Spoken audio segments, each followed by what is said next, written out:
building that had survived 2 earthquakes in southern Turkey, now gone. La ilahe illallah. A car dash cam captures the moment.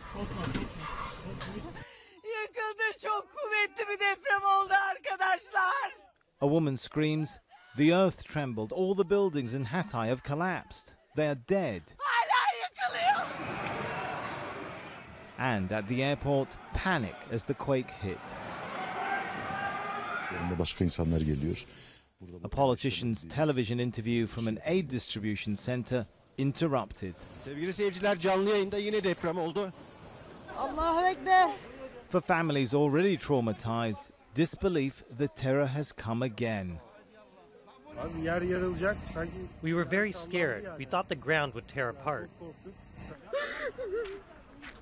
A nation rocked just 2 weeks after twin earthquakes upended the lives of millions, killing tens of thousands and destroying countless homes. It was very shaky, we hardly stood up. It was very difficult, it was gonna happen. We were expecting that, so right now, we're expecting more. So everybody should be, more prepared about this. This is the moment the quake struck Aleppo in rebel-held northern Syria. More misery for people still suffering severe shortages in food, medicine and housing on top of a decade-old civil war. The situation in Syria, it's horrible. In northwest Syria, let's say it's horrible. This devastated area, even before the earthquake now, is suffering more and more. All those people, in fact, who have been directly affected, or even those people who have been indirectly affected, are living very severe in conditions. Back in Turkey, Hatay's mayor says people are trapped under the rubble, while others have poured into the streets. Another night in the cold. Sami, Zeidan, Al Jazeera, Adana, Turkiye. Well, the quake struck near the city of Antakya. Let's speak to Asad Beg. That's where he is right now. Asad, I believe a huge rescue operation going on where you are. What more can you tell us?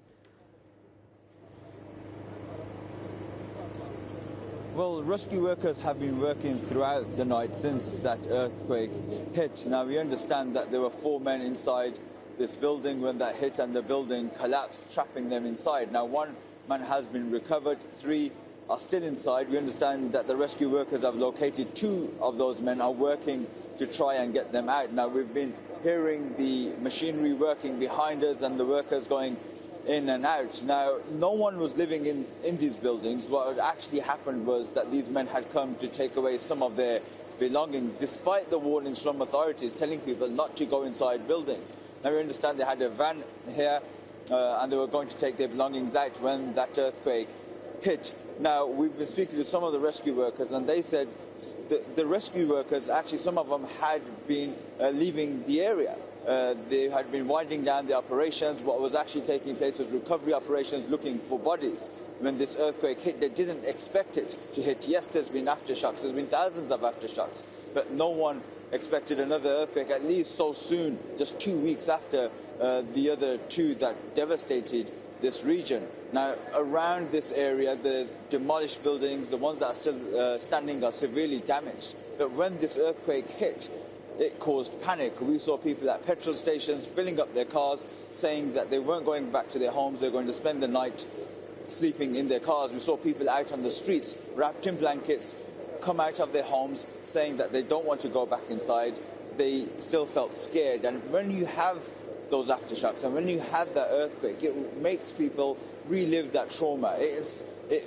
That fear re-emerges, and there is a sense of panic in some places. But at least here, we've been seeing the rescue workers go up and down, working away, trying to free those men. Now, we understand that they have located 2 of them, but the 3rd one they haven't located yet, but they're working to free those 2. In the last few hours, there's been several teams going in and out of that building behind me. Asad, tell us a bit more about what the mood is like there. I mean, these people have already lived through 2 earthquakes, now another one in under 2 weeks.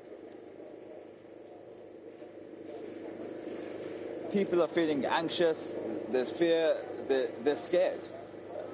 because, like I said, these aftershocks have continued, thousands of them, and now earthquake 6.4 on the Richter scale, and there's reports that there's 3 rescue operations going on across the city. There's been over 294 people injured, 18 critically. The people in the hospital in Hatay have been taken to Adana hospital, and the emergency services again have been called out for rescue operations. Now, people didn't expect this. There is this sense of how much more can people expect. President Recep Tayyip Erdogan has said that over 1 million people have been moved out of the earthquake areas into temporary accommodation, but there are still people here. Although there are very few in this city, but people are in the tent cities, that people are in temporary accommodation. And when this earthquake hit, people are just really, really scared. I saw people out on the streets with their children in their cars, blankets around them because the temperatures are very low, just fearful that another earthquake could strike. There could be strong aftershocks. Buildings could collapse because the ones that are still standing are very badly damaged. Asad Beg speaking to us there near the 3rd earthquake that has struck near the city of Antakya.